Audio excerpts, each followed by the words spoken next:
Wie lange braucht die Erde, um einmal um die Sonne herum zu gehen? Es geht nicht um die Sonne herum. Also die Erde geht nie um die Sonne herum? Nein. Bist du sicher? Ja. Du auch? Ja. Ganz sicher? Ja. 100%ig? Ja, vielleicht um 20 Millionen Jahre. 20 Millionen Jahre einmal? Nein, die Erde dreht sich selber. Sie dreht sich selber und geht somit nicht um die Sonne herum? Ja.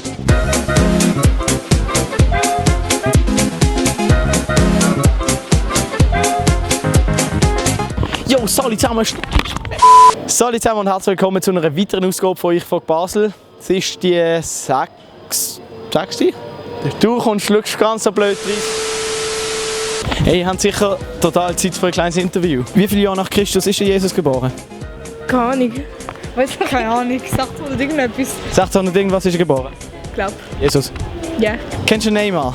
Ja, In welcher Nazi spielt denn der? Brasilien. Jetzt ist aber rausgekommen, dass er gar kein Brasilianisch redet. Was denkst du, wie verständigt er sich mit seinem Trainer? Nicht gut. Kann er vor, das neue iPhone 7 zu kaufen?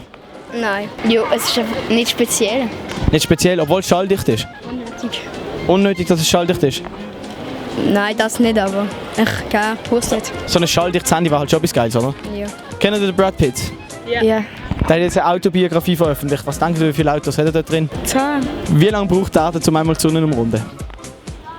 Stopp, das braucht voll lang. Was? Erde, Sonne. Ein Tag? 24 Stunden. Ja? Sind ihr sicher? Nein, stopp, geht gar nicht. Tut nicht Sonne die Erde umkreisen. Ist die Sonne in der Mitte oder die Erde? Die Erde. Was ist der grösste Berg der Welt?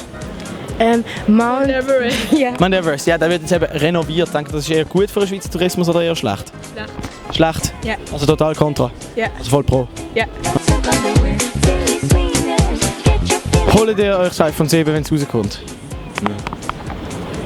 Aber schalldichtes iPhone war schon geil. Tut das nicht selber strahlen, so? Schalldicht, nicht strahldicht. Neymar, Fußballspieler, kennt ihr, oder? Ja. Wo spielt er denn in welcher Nazi? Brasilien. Eine Zeitung hat herausgefunden, dass er gar kein Brasilianisch redet. Was denkst du, wie verständigt er sich mit seinem Trainer? Englisch? Englisch oder so sprechen? Englisch? Ja. Durch Zeichensprache. Auch dumm, wenn das Brasilianer kein Brasilianisch kannst, oder? Ja. Das ist aber schon blöd, wenn man als Brasilianer kein Brasilianisch kann, oder? Ja, schon blöd. Der Messi kennt ihn auch.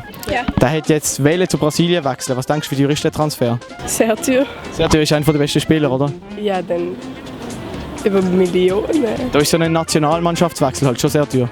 Ja, sehr teuer. Ja. Kennst du Brad Pitt? Ja. Der hat jetzt eine Autobiografie veröffentlicht. Was denkst du, wie viele Autos hat es in dieser Autobiografie drin? Keine Ahnung. 40. 40, eher teure oder eher billige? Natürlich. Wie alt ist die Erde? Das weiß man nicht. Also, der Lionel Messi, habe ich ja schon gesagt, der spielt ja bei Argentinien in der Nationalmannschaft und will jetzt zu Brasilien wechseln. Was denkt ihr, wie teuer ist das für Brasilien? Bis mit. Millionen. Ja. Viele Millionen. Ja. So ein Nationalmannschaftswechsel ist halt schon teuer für Fußballer, oder? Ja.